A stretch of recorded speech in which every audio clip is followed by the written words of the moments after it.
الحمد لله الذي نحمده ونستعين به ونعوذ به من شرور أنفسنا وسيئات أعمالنا، وأشهد أن محمدا عبده ورسوله وعلى آله وصحبه ومن دعا إلى يوم الدين. السلام عليكم ورحمة الله وبركاته. معكم فاطمة هاشم وفيديو جديد وقصة جديدة ومختلفة عن العادة وحلقة أو رحلة جديدة، ونواصل معكم يا أضخم متابعين ما صورناه من أحداث في المدينة المنورة عن غزوة الخندق وما فيها من المساجد السبعة. الموضوع شيق وجميل ومثير للغاية، خلوكم معي لبضع من الدقائق حتى النهاية. أنا لأول مرة أعرف عن المساجد السبعة وقصتها، ومع القصة سنبدأ.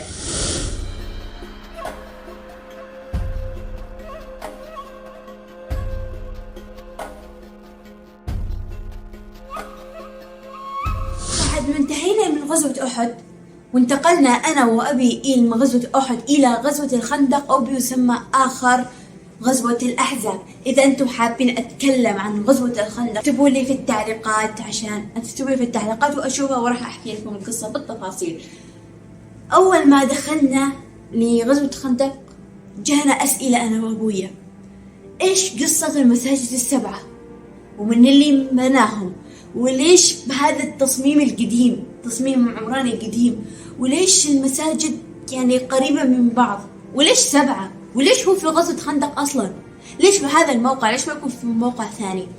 طبعا أنا وأبوي بحثنا وسألنا ودورنا من هنا ومن هنا، دخلنا اليوتيوب، سألنا مرشدين سياحيين، دخلنا العم جوجل ما قصر معنا، سألنا إلي ما لقينا الأجوبة، وراح أجاوبكم كل هذه الأسئلة بهذا حلقتنا اليوم.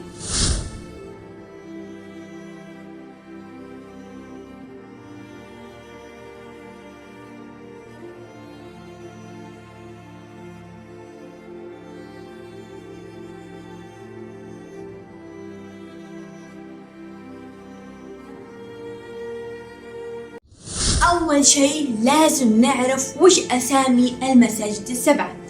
أول مسجد وهو مسجد الفتح، يقع مسجد الفتح على سفح جبل الغربي. وعن جابر بن عبد الله رضي الله عنهما أن النبي صلى الله عليه وسلم دعا في مسجد الفتح ثلاثا: يوم الاثنين ويوم الثلاثاء ويوم الأربعاء، فاستجيب له يوم الأربعاء ما بين الصلاتين، أي صلاتي الظهر والعصر، فعرف البشر في وجهي. وقال جابر: فلم ينزل بي أمر مهم غليظ إلا توخيت تلك الساعة فأدعو فيها فأعرف الإجابة. يعني بمعنى الحديث أن النبي صلى الله عليه وسلم في معركة الخندق دعا على الأحزاب، ودعا أيضا بأن يفتح على المسلمين، الأحزاب الكفار والمشركين واليهود ذولا. أوكي، فدعا يوم الاثنين ويوم الثلاثاء والأربعاء. متى استجيبت؟ يوم الأربعاء في أي وقت ما بين صلاتي الظهر والعصر، فعرف البشر في وجهه، بمعنى أن الله استجاب دعوته في يوم الأربعاء بين صلاتي الظهر والعصر.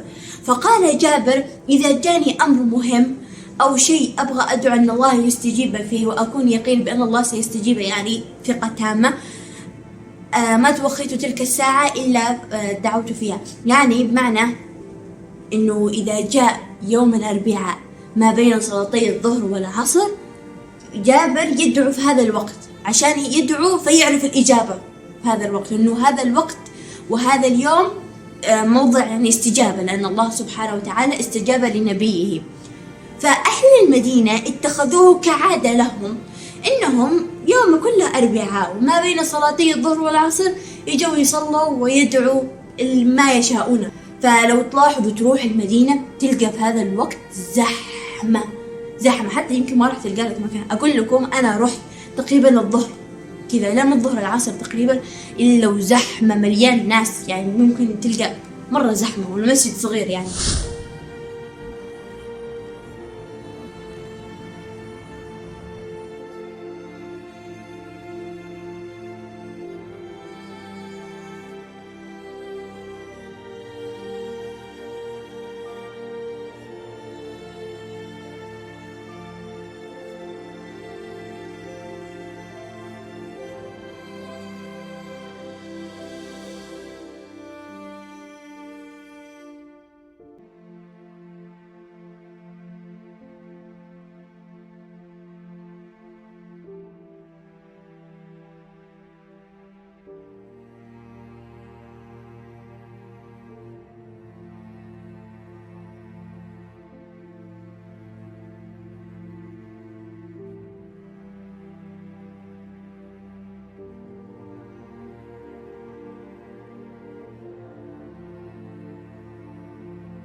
المسجد الثاني اللي بعد مسجد الفتح وهو مسجد اسمه سلمان الفارسي.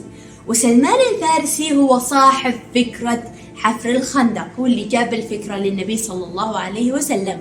إذا أنتم حابين أتكلم عن سلمان الفارسي بالتفاصيل من يوم انولد إلى ما مات تبغوني أحكيها، اكتبوا لي في التعليقات.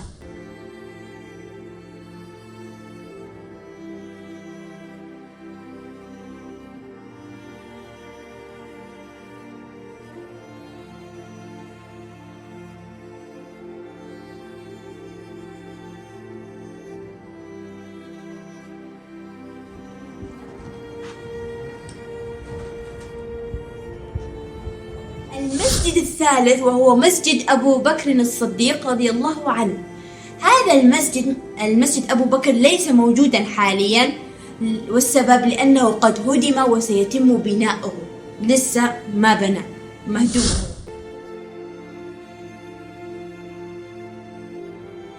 المسجد الرابع وهو مسجد عمر بن الخطاب رضي الله عنه.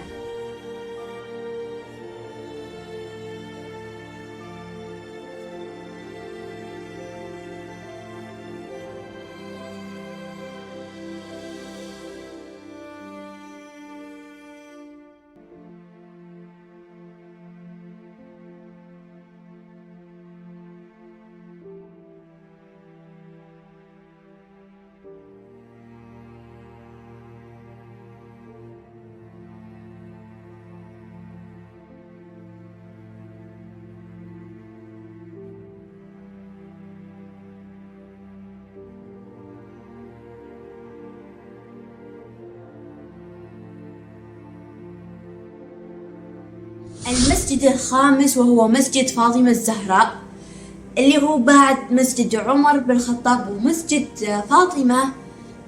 تلقونه كذا نصه مبني ونصه مهدوم، يعني ما هو متكامل المسجد.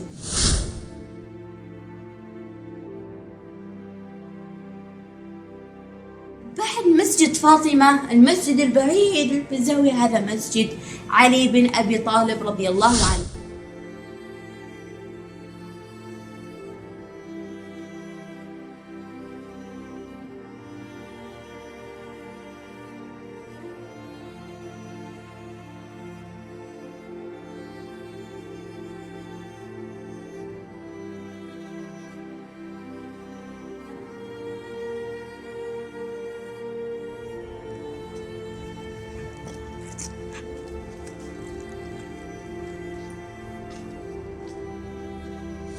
الأسامي للأمانة ماني متأكدة منهم، بالذات مسجد فاطمة ومسجد علي، لأني ضعت فيها. كل ما أدخل مقطع ولا شيء يقول لي مسجد فاطمة هو مسجد علي، ومسجد علي هو مسجد فاطمة، والعكس وهكذا. فهذا اللي أنا وصلت له. إذا معلوماتي صح ولا خطأ اكتبوا لي في التعليقات، إني ماني معصومة من الخطأ. أيضا مسجد فاطمة قيل بأن اسمه مسجد سعد بن معاذ، والله أعلم. والمسجد السادس اللي قلته وهو مسجد علي بن أبي طالب، قيل بأن موقع هذا المسجد أن علي بن أبي طالب في غزوة الخندق قتل عمرو بن ود الجاهلي في هذا المكان، قيل، والله أعلم. طيب أنا قلت في البداية مساجد السبعة، وأنا اللي ذكرتها 6. طيب وين يا فاطمة السابع؟ ما هو المسجد السابع؟ المسجد السابع هو المسجد الكبير اللي اسمه جامع الخندق. هذا المسجد ليس له أثر تاريخي، ما له أثر تاريخي. فهذا المسجد بني عشان الناس يصلوا فيه الجماعة، وعشان ما يتلخبطوا بين المسجد السبعة، اللي يصلي هنا جماعة واللي يصلي هنا واللي هنا وهنا. فسووا هذا المسجد عشان يجمع المسلمين في الصلاة، فسمي بجامع الخندق. وهذا الجامع أو المسجد الكبير هذا بني في عام 1428، السنة اللي ولدت فيها السنة اللي ولدت فيها. فالمسجد هذا ليس له أثر. فالأصل المساجد السبعة هي مساجد 6، هي 6، بس إنه أهل المدينة سموا 7 لأن اللي يروح مساجد ال6 راح يزور ال7، فقلنا خلاص بنسميهم مساجد ال7.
طيب الحين عرفنا أسامي المساجد السبعة أو الستة عفوا. السؤال هنا بالذات اللي راحوا للمساجد الستة، ليش كل مسجد الفرق بينه 10 أمتار، 20، 25، يعني فرق بسيط، يعني المساجد كلها متقاربة. ليش متقاربة؟ إيش السبب؟ أولا مسجد الفتح، اللي نبدأ في مسجد الفتح. مسجد الفتح له أثر تاريخي، والأثر هذا معروف وما في أحد مختلف فيه، إنه حديث واضح ودليل واضح وما في أي اختلاف، وكلهم أجمعوا على هذا الشيء. أما المساجد الستة المساجد الخمسة الباقية، هؤلاء المساجد فيه اختلاف في الآراء وأقوال المؤرخين. أما بالنسبة لبقية المساجد، مسجد سلمان وأبو بكر وعمر وعلي ومسجد سعد أو فاطمة، هذه مثل ما قلت إنه اختلف في الآراء واختلف المؤرخون في كلامهم. فأول شيء في أقوال المؤرخين لقيت قولين. أول قول أن النبي صلى الله عليه وسلم، أول قول من المؤرخين أن الصحابة كانوا مقسمين لأقسام. يعني مثلا موقع أبو بكر كان فيه خيمة أبو بكر مع بعض من الصحابة، وعمر نفس الشيء، وسعد نفس الشيء، وسلمان نفس الشيء، وعلي نفس الشيء. فكان النبي صلى الله عليه وسلم يمرهم، كان يزورهم، يجلس من هنا ومن هنا ومن هنا وهكذا، وأعتقد أنه كان يصلي، والله أعلم. فهذا القول أنا ما اقتنعت فيه، بس بقول لكم إياه، إذا كان صح قولوا لي صح في التعليقات، وإذا كان غلط اكتبوا لي في التعليقات. المهم، هذه المواقع الخيام لاحقا بنيت مساجد في عهد الدولة الأموية، العباسية، العثمانية، بنيت مساجد. القول الثاني اللي سألنا فيها مرشد سياحي أنا وأبويا وجاوبنا، قال أن النبي صلى الله عليه وسلم قسمهم لرايات، لفرق، وكل فريق تحمل رايات يعني. فالقسم الأول، الفريق الأول اللي هو أبو بكر كان يحمل راية، والراية الثانية عمر وسعد وسلمان وهكذا، يعني بقية المساجد مثلا الصحابة. وكان النبي صلى الله عليه وسلم كان يمر كل راية فيصلي. فجاء عهد عمر بن عبد العزيز وهو خامس خلفاء الراشدين، أمرهم بأن يحطوا علامة، بأن يحددوا مواقع اللي النبي صلى الله عليه وسلم صلى فيها في معركة الخندق. ثم بعدها بنيت المساجد في الدولة العباسية في الدولة الأموية والعباسية والعثمانية والأيوبية. كل دولة أو كل عهد يهدم ويعيد بناء، ويهدم ويعيد بناء ويجددونه بنفس التصميم بنفس الديزاين. مسجد فاطمة أو سعد كما قيل، اختلف الرواة في ذلك. من وجهة نظري أنا وحسب المعطيات والأسباب لبناء المساجد السبعة، أرجح أنه مسجد سعد بن معاذ، والسبب أن فاطمة رضي الله عنها لم تكن ذات لواء ولم تحمل الراية، هذا والله أعلم، وربما قد أكون مخطئة في فهمي للموضوع. أتمنى من الله سبحانه وتعالى أن أكون قد وفقت وأوصلت لكم معلومة مفيدة. أسأل الله الأجر لي ولكم. كالعادة، إن أعجبكم الفيديو لا تنسون اللايك وشاركوا المقطع لتعم الفائدة والأجر إن شاء الله. اكتبوا أي تعليق ترونه مفيدا لي ولغيري. جرس التنبيه مهم جدا تفعيله لكي تصل إليكم المقاطع الجديدة والفيديوهات الجديدة، وألقاكم على خير إن شاء الله. في أمان الله.